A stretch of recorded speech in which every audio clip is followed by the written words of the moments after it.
Give a man a fish and you feed him for a day. Teach a man to fish, and with tuition fees, student loans and living expenses, you feed the financial sector for life. Granted, it's a bit long-winded, but the deadline is today, and if a marketed master of the universe like myself doesn't win the college's motto competition, frankly, it'll be a travesty. Someone's been sending me flowers again. They sat on my desk with no card. On the other side of the desk, twirling a strand of blonde hair around her index finger, one of my students, Casey, is harping on about some problem she's been having with her degree project. I'm stood next to the office window, blowing smoke rings through the opening, deep in thought, and watching some Asian kids, probably business students, walk through the car park stuffing Egg McMuffins down their necks. Other students lumber into the lobby.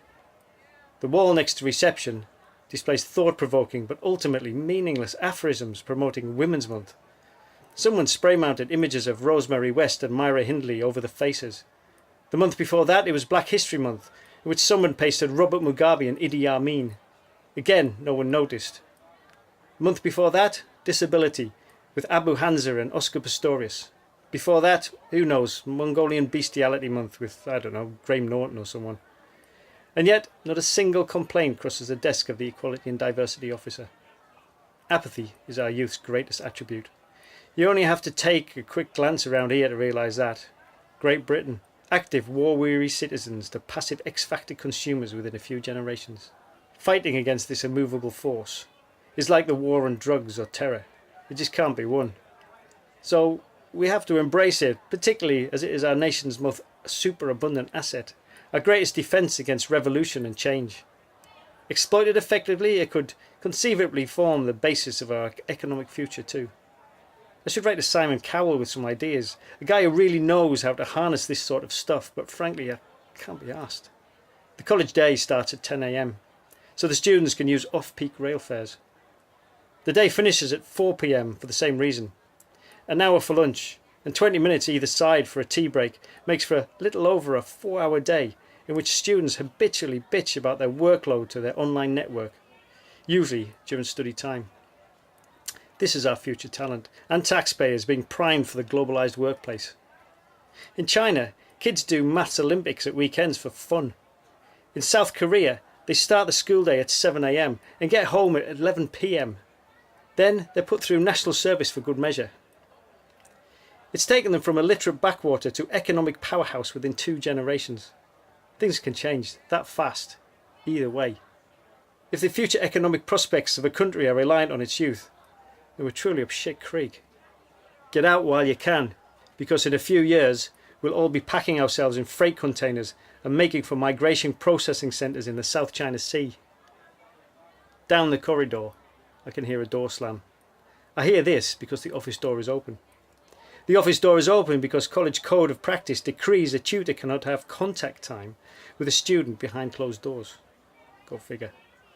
College policy also decrees a tutor cannot call students students. It's pejorative.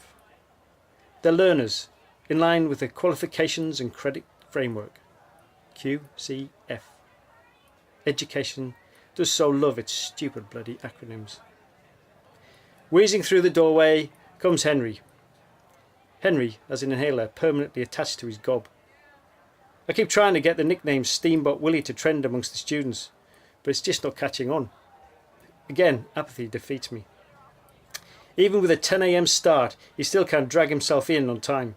The fact that this retard is several pay grades higher than me and my line manager makes me puke. Yes, literally. His forehead is beaded with sweat like some Catholic priest in a kiddie pool. He flashes me a weary smile and wipes his face with a handkerchief. The bullet points you should be making on Henry are these. Point 1. He drives an 8-year-old purple Peugeot 307. Point 2. He has shoulder-length greying hair and a beard to match. Point 3. He's about 50, clinically obese, and has high cholesterol. Point 4. He's from the north. What the hell can someone in that state teach kids anything about advertising and marketing? About advergaming, viral spamming or long-term trending? He hasn't worked in the industry in nearly 2 decades. He hasn't worked out, probably ever, in the public sector. where diversity, inclusivity and equality obsession trumps any form of merit, where there are constant calls for staff to be more representative of the British population, I suppose the HR department have truly outdone themselves by employing this particular specimen. I nod at him needlessly as he dumps his bag at his desk and hurries back out for his first class, then return my attention to blowing smoke rings out of the window and not listening to Casey. Back in the car park, one of the students has spread his chips over the cashmere silver metallic paint job of my BMW to share with his mates. Casey, I say, my jaw set so tight I can barely speak. Uncurling the blonde strand from her index finger, she suddenly sits up like a meerkat.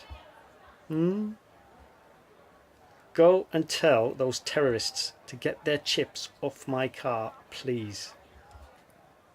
Jumping up and seeing the kids, she stifles a giggle. You can't call them that, Carl. It's racial, she tells me. It's not racial, Casey, I tell her wisely. It's stereotyping. There's a difference. I offer her a drag of my smoke and she takes it. We're bonding. Sharing my fag, using my first name, she's telling me this. We're both adults. In education, we call this instinctive learning. She places a hand on my chest, letting it linger longer than strictly necessary, and I automatically tense. I'm wearing my black, light cotton mixed Paul Smith shirt. My gym membership runs out next week, so I've been giving my pecs some extra attention, which means she can definitely feel a cut. Definitely. Don't worry about your precious car, she tells me coquettishly. I'll sort it. As she leaves the room, I pick up a phone from the desk and wave it at her. Take this, I tell her. If they say anything remotely sexist or demeaning to you, I want it recorded. In teaching, we call this using information and communication technology, ICT, to recognise and record progress and achievement, RARPA. I know, it's literally a scorched earth policy of acronyms, aphorisms and euphemisms. She bounces back into the room and takes it from me. She thinks I'm being protective, thinks I'm safeguarding. I am in fact merely after an excuse to expel their little shits for using my beautiful car as a fucking plate. This, of course, only serves to fuel her self-esteem. Something educationalists have been drumming into educators for decades, only to find what it actually does is fuel narcissism and depression in later life, keeping an army of NHS psychiatrists gamely employed. But you can't let empirical evidence get in the way of a lucrative public sector feed-in loop. Watching Casey's cute arse wriggle its way between the cars gives me another idea for the college's motto. I'm thinking, touching lives forever. The important bullet points you should be making on Casey are these. Point 1. She's 19 with extremely long legs. Point 2. High waist PVC hot pants over spandex diamond sheer tights. Point 3. Trainers over white lace frill tennis socks. Point 4. A very tight white t-shirt. Point 5. Very tight. You get the picture. In 1974, a behaviourist called Boris Frederick said students will repeat desired behaviours if positive reinforcement follows. This is why I feel it's important to continually compliment the female students like Casey on their dress sense. On the t-shirt is the name of some band she told me were retro, even though I could have sworn until very recently they were rad. They grow out so fast, I can barely keep up. Like most of the female students around here, apart from some of the Muslim girls, Casey dresses a kind of borderline whore. On a hot day like today, there's not so much a borderline as a mass incursion across a militarised demarcation line into unabashed sluttishness. If this were the Korean border, we'd be truly fucked. Because of their challenged academic abilities, I insist on plenty of contact time, even with the Muslim girls. But that's the admirable thing about my libido. It's so impressively inclusive, I could have written the Equality Act all by itself. If I was Damien Hirst, I might have even entered it for the Inclusion Culture Awards before now, as a postmodern ironic statement. But I'm not Damien Hirst. For a start, I can draw my own pictures, and I'm not a cunt with no talent. The kids in the car park watch Casey approach and listen intently as she speaks. One of them looks over to the window and quickly sweeps the chips onto the floor, giving me an apologetic wave. This pisses me off even more. The little shit isn't even man enough to throw me the bird.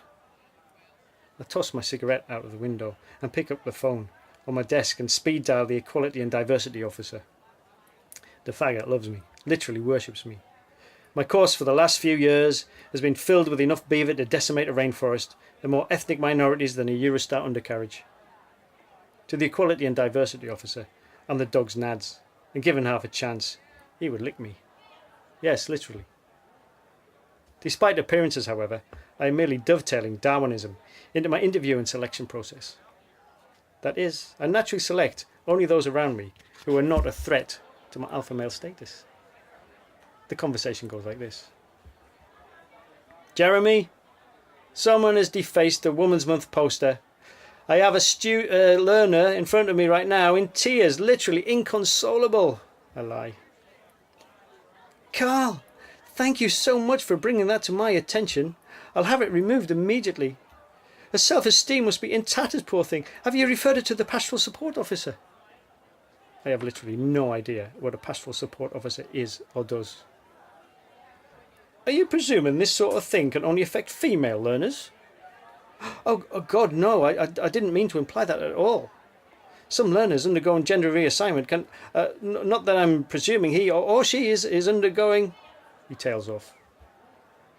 The reason I'm calling is I've just seen spray mount canisters being discarded by some learners. If you look in the bushes behind my car, I think you'll find the incriminating evidence and the culprits right next to them.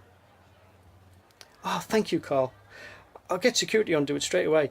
I hope your vigilance finally means we can catch these perpetrators. It's been a tremendous thorn... I hang up. Casey comes back into the room, closing the door behind her. You better leave that open, I tell her. College policy. She ignores me and saunters over to my desk looking awkward and shy, or as shy as a 19-year-old dressed as an Eastern European prostitute can look. She tells me, if I do that, how are you going to thank me properly for saving your lovely car? She moves the flowers and sits on my desk, twirling a strand of hair. She has a point.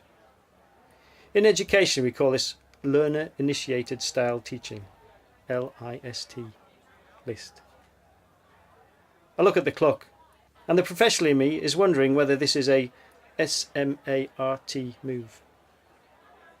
That is this unscheduled extension activity, as defined by the QCF framework, specific? Is the activity clearly defined? Measurable? Can the activity meet expectations?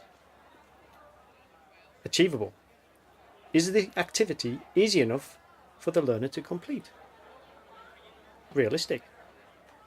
Is the activity related to needs? Time-bound? Can the activity be achieved in the given time? My next contact time isn't for another 30 minutes, so yes, it ticks all the boxes nicely. Another opportunity for a positive learner outcome. This is the type of deferential respect that is sorely lacking in modern higher education. And for the motto, I'm thinking, a better world, one learner at a time. Not here, I tell her. Disabled toilets again? She asks. Oh yes, indeedy.